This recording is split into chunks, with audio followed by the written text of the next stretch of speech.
Hello everyone, welcome back to my channel. মোনাইশার তরফ থেকে চলে এলাম আর একটা ভিডিও নিয়ে। আর এই ভিডিওটা কেউ স্কিপ করবে না, দেখবে। তোমরা পুরো ভিডিওটা দেখবে, সত্যি ভালো লাগবে। তো আমি এসেছি কল্যাণী রেলটান হাউজিং এ। তো এখানে ভুতুরে প্যান্ডেল প্রত্যেক বছরের মতো এবারও পুজো হচ্ছে। আর এখানে ভুতুরে প্যান্ডেলটা হচ্ছে এবারের থিম রেলওয়ে স্টেশন। তো তোমরা দেখতে থাকো, আসো। কিভাবে আসতে হবে সেটাও বলে দেবো। চলো দেখতে থাকো। আমি এখন ভেতরে যাবো, ভেতরটা একটু কিছু কিছু দেখাবো। আর প্যান্ডেলটা পুরো এখনো তৈরি হয়নি, হচ্ছে। আশা করি কালকের মধ্যে কমপ্লিট হয়ে যাবে, তাই তো? হ্যাঁ, চলো আমরা ভেতরটা যাই। তো এসে গেলাম ভেতরে। অন্ধকার, এখনো যেহেতু কিছুই করা হয়নি, এখনো রেডি হচ্ছে সব। তো এখান থেকে দেখাচ্ছি আমি তোমাদের। এখানটা দেখো, রেলওয়ে ট্র্যাক বানানো হচ্ছে। এই যে বানিয়েছে, দেখো রেলওয়ে ট্র্যাকটা দেখে দাও। আর এই যে এখানে সব ঝোপঝাড়। হ্যাঁ, এখানে কিছু হয়নি, এখনো ভূত থাকবে এখানে, বুঝতে পেরেছো তো? এই জায়গাটা পুরোটাই ভূত থাকবে হয়তো, তাই তো? হ্যাঁ। আর এখানে দেখো আর্টিস্টের কাজ চলছে।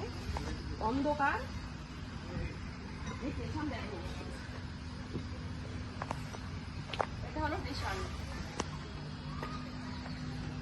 এখানে ট্রেন আসবে, ট্রেনে উঠবো, বুঝতে পেরেছো তো? ট্রেন এসে সোজা দেয়ালে ধাক্কা। হ্যাঁ।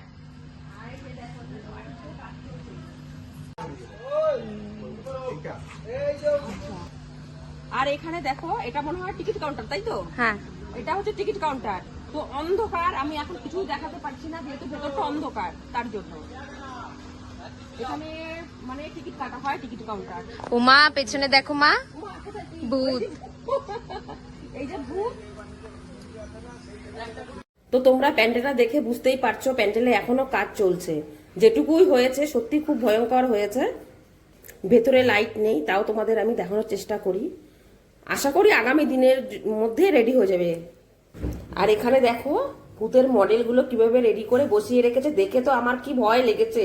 মনে যেন সত্যিকারে কি মানে ভূত এসে বসে আছে। আর পাশে দেখো এই যে ভূতের মানে একটা মডেল এসে ভূতের মডেল তো করছে।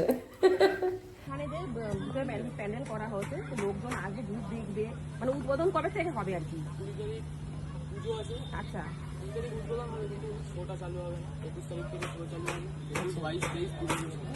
আচ্ছা, 21, 22, 23 3 দিন। তাহলে তোমরা শুনে রাখো, 3 দিন শো হবে এখানে। তোমরা যদি কেউ শো দেখতে চাও, কিভাবে আসবে আমি পুরো ঠিকানাটা বলে দিচ্ছি। যদি কল্যাণীতে আসো, কল্যাণীতে নামো, তাহলে ওখান থেকে বলবে রেলটান হাউজিং এ যাবো। তো অটো ধরবে বা টোটো ধরবে, চলে আসবে একদম হাউজিং গেটে, তোমাদের নামিয়ে দেবে। আর যদি মনে করো যে শিল্পাঞ্চলে আসবে, কল্যাণী শিল্পাঞ্চলে, তাহলে একটুখানি পায়ে হেঁটে আসলে তোমরা চলে আসতে পারবে ঘোষপাড়াতেও। তাই যদি মনে করো কল্যাণী ঘোষপাড়াতে নামবে, ওখান থেকে টোটো অটো যাই পাবে, বলবে রেলটান হাউজিং এ যাবো, তো তোমাদের গেটেই নামিয়ে দেবে। একদম গেটের মুখেই দেখতেই পাবে। এই যে ওইটা হচ্ছে গেট, আর এই একদম এই যে সোজাসুজি প্যান্ডেল। তাহলে একদম গেটের কাছেই। এই তোমাদের ঠিকানাটা বলে দিলাম, তোমরা যারা দেখতে চাও অবশ্যই আসবে।